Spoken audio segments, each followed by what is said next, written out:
Copilot in PowerPoint just got some updates.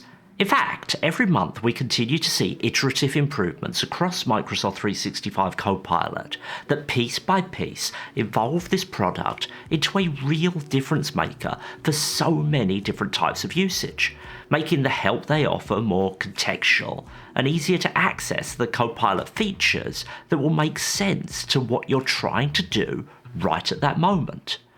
In this video, I want to look at a new, much more contextually appropriate slide deck creation workflow in PowerPoint, another similar feature that now looks somewhat lacking in comparison to this update, and an addition in Word that I think can start to give us some clues as to new ways Copilot might develop in the months and years ahead to better integrate its capabilities across the apps we use every day. But first, a quick introduction. My name is Nick DeCourcy. I'm the owner of Bright Ideas Agency, a digital transformation consulting company focused on the needs of smaller businesses. Check out the links below if you're interested in learning more about me or my services. Since the release of Microsoft 365 Copilot in November last year, we've been able to use it in PowerPoint to create presentations from scratch. But in my opinion, there has always been a bit of a question mark on this capability, as just creating a slide deck on a random topic seems more like a party trick than something that truly gives value to businesses that are paying $30 per user per month for this sort of capability. But with a significant change to this workflow, Microsoft has started to change my opinion on this too. Now we have a much more customizable process for creating content that not only draws on Copilot's vast knowledge, but also builds on the preferences of the user to create something that, in my opinion, is much more refined. Let's take a look. Now in PowerPoint, if you create a new presentation, you get a Copilot button right above your slide, giving you two main options: create a presentation about a topic, or create a presentation from a file, which is existing content from your business. Clicking on Create a Presentation About, we are now presented with a new window where you can work with Copilot to create exactly what you need. Let's return to an example I've used before. Create a presentation about the history of artificial intelligence. And unlike previously, where Copilot would just go ahead and create something, we can now see the outline that Copilot proposes and change it. We can move stuff around and create new sections.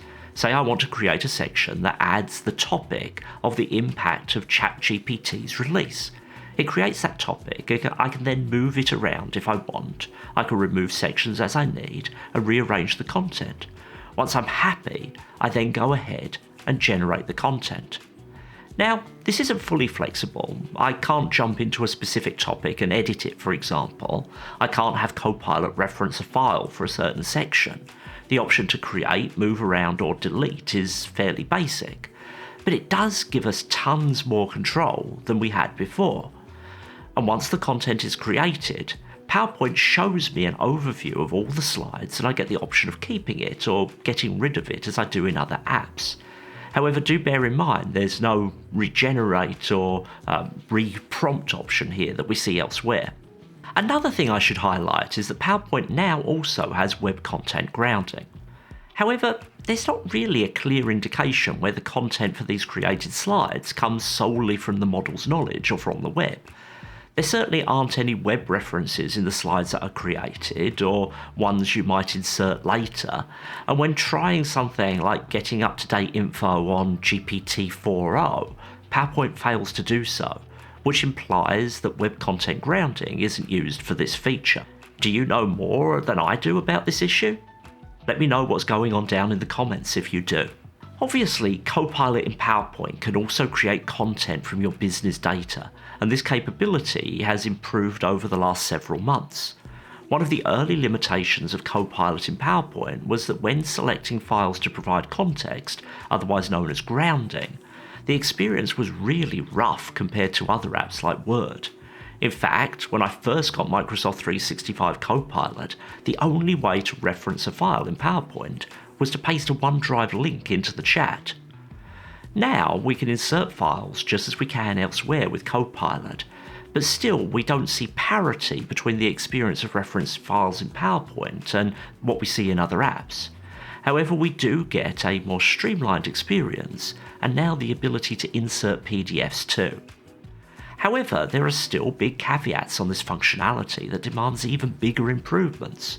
You're extremely limited in the file types you can include. We also don't see options to allow us to work with multiple files or to directly link to files anywhere accessible in OneDrive, as we do now in apps like Word. This is definitely a much improved capability, but still has some way to go.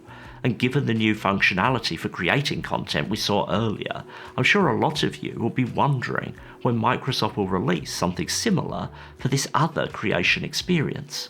If you're finding this video useful, it would be great if you'd give it a like. And if you want to see more like this, please do subscribe to the channel. What we saw in PowerPoint is a much better planned out contextual experience, which is important because the right way to address the capabilities AI brings isn't always through a chat window.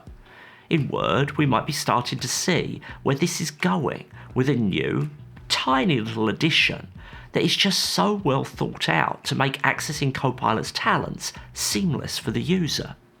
Here I am in Word on the web, and I'm going to paste in some content from another document.